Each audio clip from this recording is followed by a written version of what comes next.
It's great to have you with us from wherever you're tuning in from. For more information about Elevate Church or to contact us, head to our website elevatechurch.me and take us wherever you go by downloading our Elevate Church AU app. We hope this message inspires and helps you to take your next steps in your journey. Good morning, Elevate Church. Week 2 of a series we launched last week called Lead Like Jesus. And we've ripped this title unapologetically from a book of the same name called Lead Like Jesus, written by Ken Blanchard and Phil Hodges. Now, not sure how good your eyesight is. Mine's not very good. At the top of the book is actually the subtitle. It's a little bit weird, which is called Leadership Lessons for Everyone from the Greatest Leadership Role Model of All Time. And we're really picking up on two things from that subtitle. Number one, for everyone.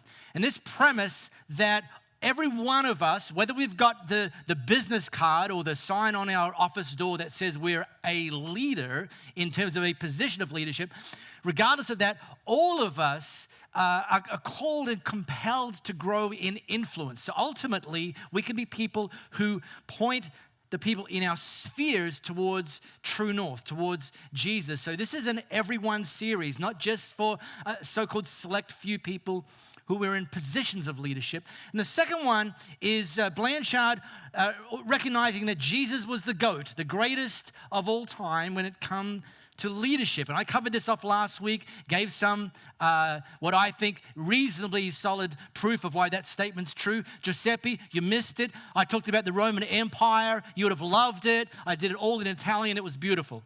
Anyway, you can all listen to the podcast, go back to that.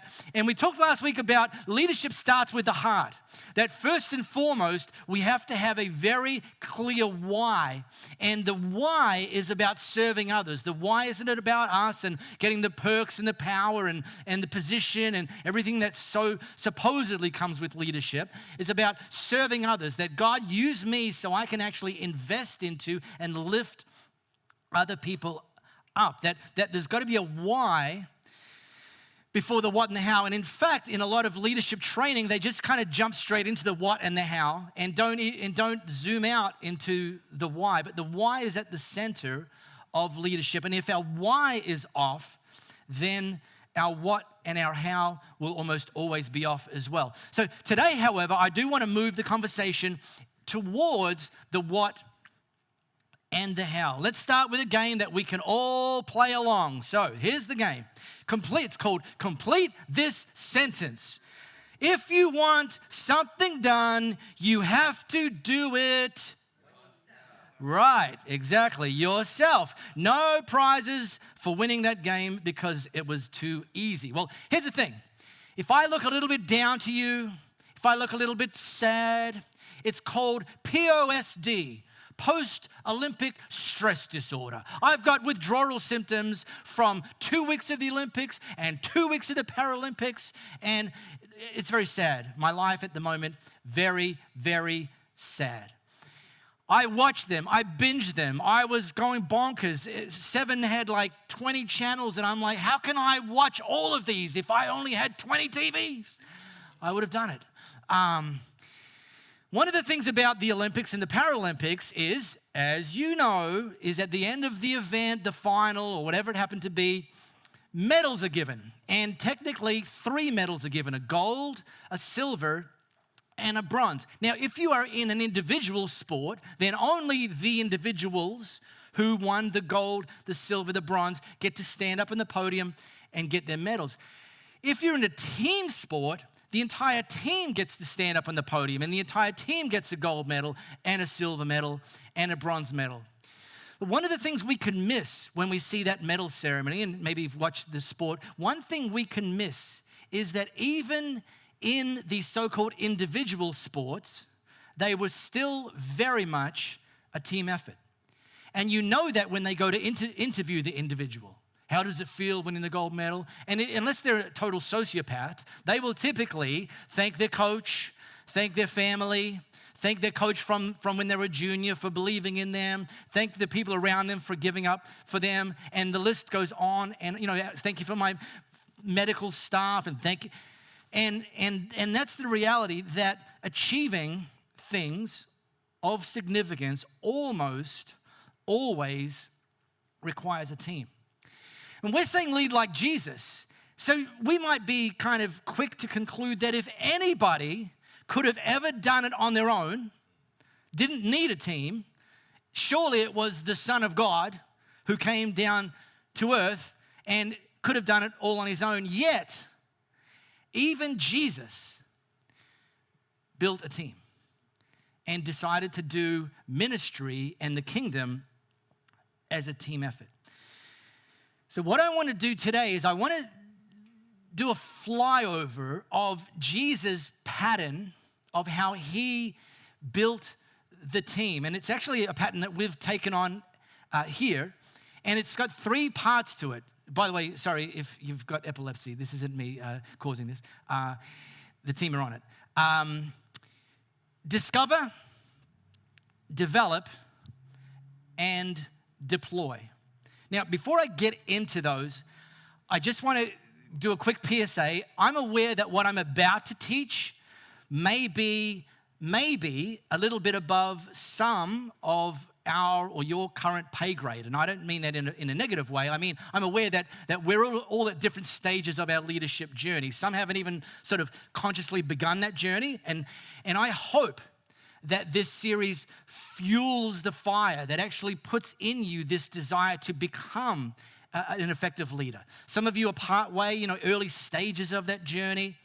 But here's the thing. Sometimes you have to acquire the tool and put it in your toolbox, even if at that point you still don't fully understand how to use it. You're just like, I'm pretty sure this will come in handy.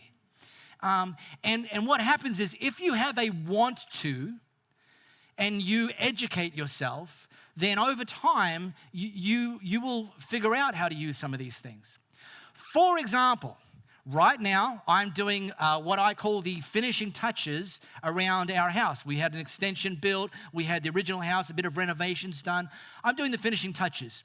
It's a pretty long list. Nevertheless, one of the finishing touches is painting the original house, the inside, the walls, the roof, not the roof, the ceiling, is that what we call it? The door frames, and I'm doing that myself. Now, I'm not a very experienced painter, to say the least.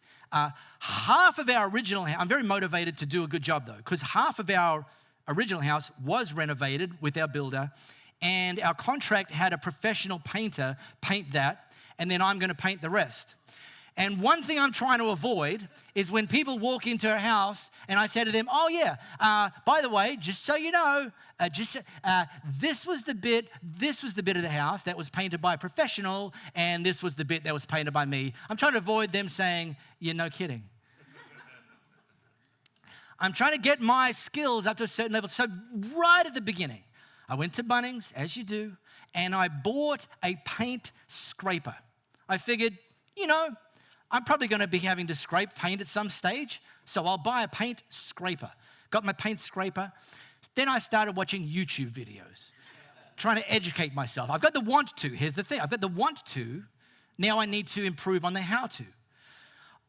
So one of these jokers on the YouTube painting channels pulls out this paint scraper. It's exactly the same one that I have.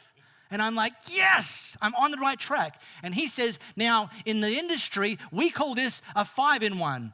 And I'm like, wait, what? It does 5 things? I just bought it to scrape. And he goes, yeah. So here's the thing. Over the last 3 months, I've now discovered 4 of those 5 uses. One of them still eludes me, but I'm not finished yet. Liz, if you can help me out, that'll be greatly appreciated. Or Jordan, or Tom, or Neil, or anybody that's in the painting industry. But here's the thing. I had the tool even before I fully understood how to use it. And that's a lot of what this series is about. It's about hopefully fueling the want to, giving some how to, and then over the journey as we continue to grow in influence, things will become, oh yeah, okay, I get this now. I know that's available to me now. And I'm going to start to use it. So this is just a flyover of Jesus' approach to building his team. Discover, develop, deploy. Let's start with discover. Jesus was an idiot in terms of how he went about picking his team by current standards. Because Jesus did not go to the highest ranking education institutions of the day and pick the ducks of each of the classes. He did not go to the wealthiest families and say, give me your best and brightest. He did not go looking for the ones with the great accomplishments and just kind of making them his first round draft pick. In fact, the 12 that he chose were described as unschooled, ordinary people. Most of them were in their late teens. They were blue-collar workers. He threw in a tax collector for good measure, and no one liked that guy. And so he picked these 12 unschooled, ordinary dudes as his hand-picked 12, that he was picking them with the very express purpose that they would go on to transform the world. So they did not look like the sort of raw materials that were going to achieve the purpose that Jesus had ultimately in mind. And yet that's who he chose. Which, by the way, if you are wondering why God chose you, you're in good company. He didn't leave it at that. He then went on to develop them. Before I get to that, here's the thing about discovering. It's helpful if we know what it is we're looking to bring people in to do, or what's the role, or we call it here at Elevate, find your fit. And we kind of riff on that when we explain what find your fit means from a Tupperware gadget, not the milk storage canister, but this thing. Does anyone know what this is? Does anyone know? Neil, I know you know because you were the one that told me. Does anyone know what this is actually called? Whoa, Neil, do you know? Okay, Karen, ready? It's called a Shape-O. Correct, a Shape-O. And the object, I didn't know if they still make it. I don't even know if they still make Tupperware. I've moved on from plastic. But anyway, there was a time when, and the idea of this is there is this alien object, blue and red alien object, and then there's a bunch of yellow objects. What you'll see in these yellow objects is the idea of this game is you try to pick one object, yellow object, and put it inside the shape that'll then see it go into, it's a remarkably simple concept when you think about it. But somebody thought of it, and it's very rich, Mr. Tupperware thought of it. But here's the thing about Shape-O that's very important to understand. Is that the object of the game is not just to discover the correct shaped object and put it in the correct shape hole. It's also to match up the correct sized object and put it in the right sized hole. And so when you go about discovering, beginning this journey of picking your team and forming your team, don't start them in the deep end. They might be the right shape, but they might not yet have the capacity required, right? And if you throw them into something that's too big for them, they will more often than not fail and then get discouraged and then think, well, this is a total waste of time.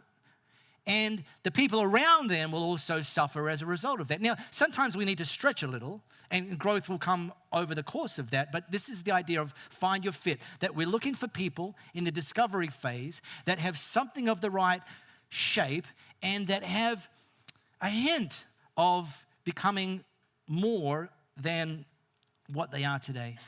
And I'll give you one pro tip. Don't just look for talent. Okay? Some talent is useful, but talent alone is not enough. In fact, the way I would encourage you to consider it is look for or prioritize teamwork over talent every time. In an ideal world, you will discover people who have enormous talent and are great team players. In an ideal world. But let me tell you this. Sometimes people have enormous talent and aren't great team players. And some people are great team players but don't have the same level of talent. And if you were ever forced to choose between teamwork or talent, choose teamwork over talent every single time. There's an MIT study conducted in 2008 where they brought together 699 individuals, and they wanted them to perform several tests in groups. So they took the 699 individuals and they put them into 152 groups. Prior to allocating them into the groups, they ran them through an IQ test. And they chose the people with the highest IQ and they put them all in certain groups, and then the rest of them, the schlebs, were put in the other groups. And then they were all required to perform the same challenges and the same tests. Well, contrary to what popular belief might suggest, the groups made up of the people with the highest IQ performed the worst in the group activities because they had great talent but weren't so great at teamwork. Michael Jordan said it this way: talent wins games, teamwork wins championships. So, these are some characteristics of a team player.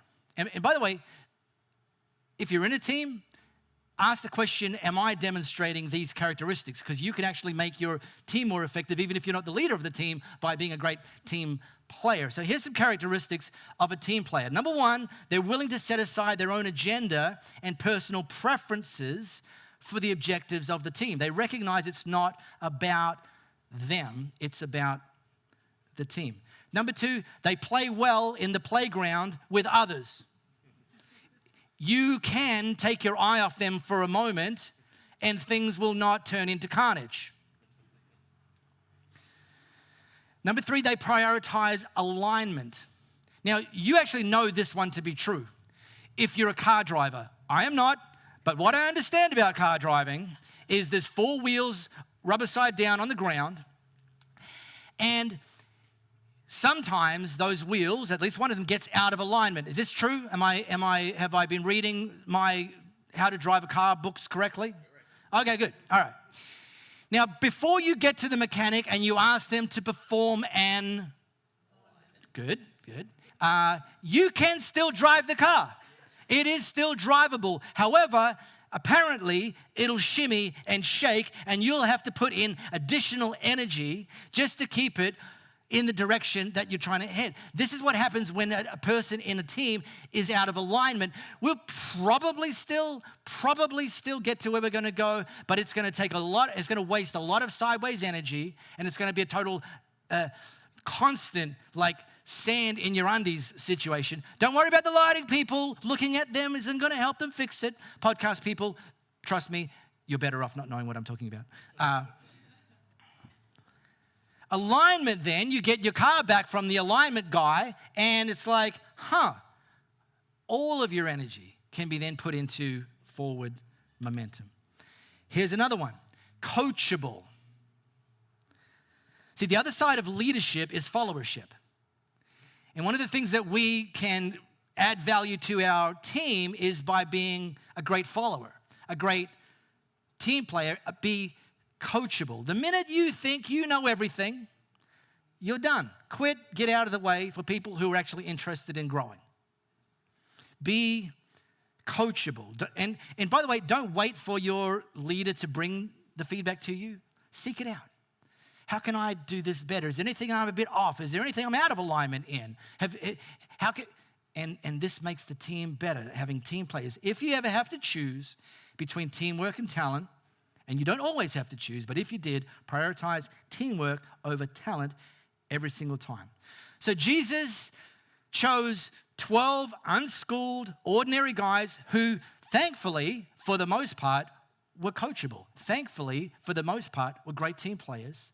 And then he went about developing them. It wasn't just like ready-made.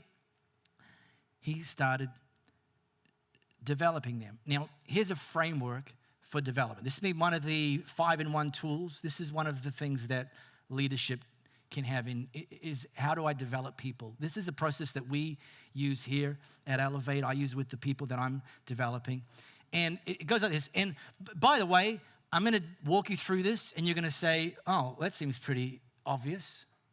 And I'll be saying to you, yeah, it is. It's actually pretty obvious. But it has to be done. Just knowing it isn't going to be the key that's actually doing this. And so here's the thing. Often there's a role, and if you're the leader or you're somewhere in the mix, and you think, well, you know what, I'll just get busy. I'll get started with that. It has to be done. It's an important function, important moving part. I'll do it. Great. Starts with I do often. And this is great. In fact, if you're a leader and you say, I'm going to do this, often that demonstrates that you're actually serving. That you're not just like sitting up in your ivory tower and it's like, that's beneath me. It's like, no, I'll get in there, I'll do that. However, like Jesus, the goal isn't to just do this as a solo sport. And so we can be looking for these people we discover that have a sense of the right shape and the right size to begin their journey. And we invite them to be a part of the mix. And then we don't actually get them to do the stuff straight away. It's the next stage is, I'll do, but I want you to ride shotgun with me. I want you to come along and you watch. And when you watch, I want you to ask questions. I want you to, why do you do that? Why do we do that? Why don't we do that? Help me understand. And this gets a little, and what you're doing is you're actually wading them in through the shallow end of the pool, not even knee deep yet. So there's very minimal chance of drowning. And you're there. They're safe. Daddy's here. Mama's here. And they're safe. So you continue to wade them in from the shallow end. And then at some point you say, okay, now, do you think you're ready to give this a go? But just understand that when you do, I'm going to still be here. I'm going to watch. So we're going to start to make our way to the middle part of the pool. Maybe something around waist deep. Maybe even a little bit more if we get freaky and carried away. But again, monitoring their progress. We're trying to set people up for a win, and we're trying to set the team up for a win, and we're trying to set who we're trying to serve up for a win. So you do, and I watch. This is this development process, and making sure that you're asking questions, answering questions, giving understanding. Eventually, you want to be able to say to them, you do. This isn't the end of the leadership commitment, but this is the deployment stage. So Jesus went through discover, develop, and deploy. If you've got your Bible app, I want to give you an example of this. Luke chapter 9, Luke recorded this. Now, Luke wasn't one of Jesus' handpicked 12. He was a medical doctor, as some very great people are. And after Jesus left the building, he was fascinated to hear about all these things that Jesus had taught, Jesus had done. And so he went about interviewing eyewitnesses and recording things that Jesus had done. This is the guy, Dr. Luke. And we've got a record of that. In this slice of history, Jesus had just sent the 12 out on their own. He'd just gone through the I'll do, then I do, you watch. Now he'd moved into the you do and I watch. And he'd sent them out to the nearby towns and villages to preach about the kingdom of God and to pray for the sick. And so they did that, and some people didn't like it, but for the most part, it was a bit of a success. It was their first taste of, deployment. And then they came back, and Jesus, when they came back, wanted to take them aside and debrief, because they're still at the you do, I watch stage. Like, how did it go? What did you learn? What areas for improvement did you have? Problem was that they had been building so much popularity that crowds followed them. And so when Jesus wanted to take them aside, crowds went, well, if you're going, we're coming too. And thousands had gathered around. 5,000 dudes is what's recorded, but probably also a bunch of women, a bunch of children. So it's likely there was 10,000 plus people in this moment in history. And Luke recorded from the eyewitness accounts, as the sun set, the 12 said, Jesus, dismiss the crowd so they can go to the farms and villages around here and get a room for the night and a bite to eat. I mean, we're out in the middle of nowhere. And Jesus said, no, you feed them. And they said, huh? We couldn't scrape up more than 5 loaves of bread and a couple of fish. I mean, unless, of course, you want us to go into town ourselves and buy food for everybody. I mean, there's more than 5,000 people in the crowd. But Jesus went ahead and directed his disciples, sit them down in groups of about 50. Well, the disciples did what he said, and soon everyone was seated. And Jesus took the 5 loaves and the 2 fish, and he lifted his face to heaven in prayer, blessed, broke, and then stood up and then said to all the 5,000, 10,000 people, everyone form a line and walk to me, and I'm going to give you some fish and some bread. No, actually, that's going to take too long. No, what Jesus said was, stay where you are, and I'm going to come around with like a meal delivery service, like Uber Eats, with some fish and some bread. No. Jesus took the 5 loaves and 2 fish, lifted his face to heaven in prayer, blessed, broke, and gave the bread and the fish to the disciples to hand out to the crowd. Now, spoiler alert, the crowd was fed and there was leftovers. But where did the miracle of multiplication actually take place? It actually took place in the hands of the disciples. That Jesus actually, by that stage in their journey, trusted them enough to deploy them, that they had the faith that as they went around, even though they'd never done this before, and they just come back from seeing miracles take place because of their ministry, people got fed from the hands of the disciples. Now, that doesn't mean that we walk away from leading in that point in time. Doesn't mean our job's done. In fact, leadership then has what I call an ongoing role to play, and I call it the training and reinforcement loop, okay? So it's, wow, that must have taken hours.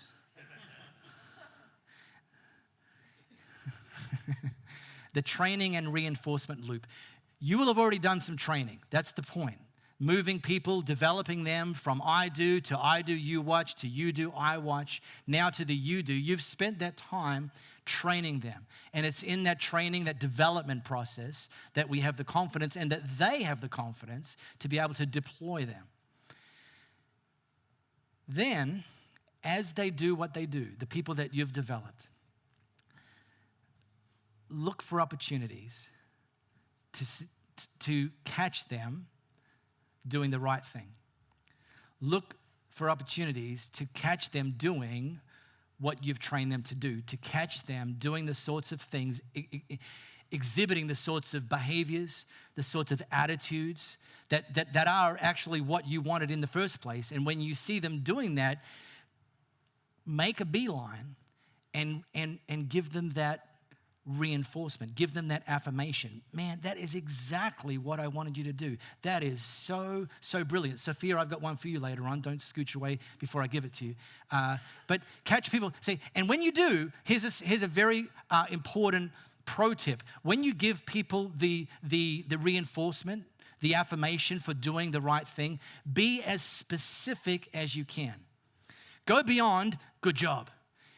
Help them understand why it was a good job. You know this, by the way. You don't like wasting your time. Who likes wasting their own time? Nobody. No, I'm not talking about sitting around watching Netflix. I'm talking about going through 5 years of your life and doing nothing that really matters. Okay? Here's the thing. And by the way, here's what's worse than you not wanting to waste your own time is you never wanting other people to waste your time. And when you go on this journey as a follower, you want to know inherently that what you're doing actually matters, that what you're doing actually adds value, that what you're doing is actually contributing to the broader objectives of the team. And the problem is in some areas of leadership and life, it's not always obvious. In sports, it's always obvious. Coach, what's the objective of this? The objective is to score more points than the other team. Oh, okay. How do we do that? Take this ball and put it through those sticks. Oh, okay, coach. That's it? Yeah, that's it.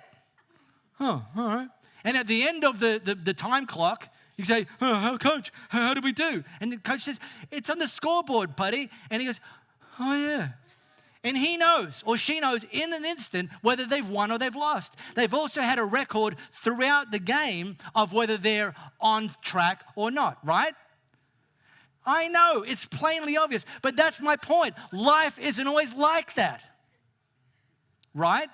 Leadership isn't always like that. Being a part of a team, it's not always that obvious. So as the leader in this reinforcement loop, come in regularly and say to the person, the people that you're leading, give them encouragement and give them specific feedback.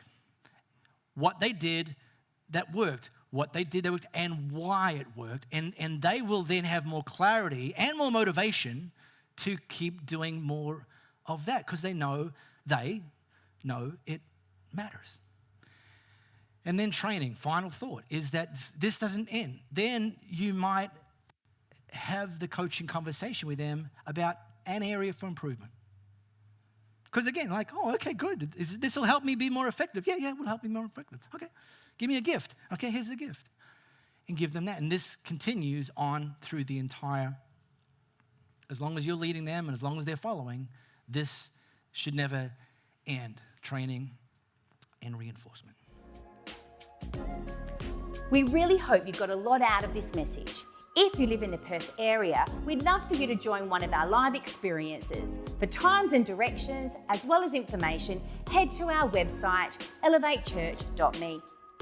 For those of you beyond the Perth area, we'd love for you to connect with our online experience, which premieres every Sunday via YouTube and Facebook Live, and on demand immediately after.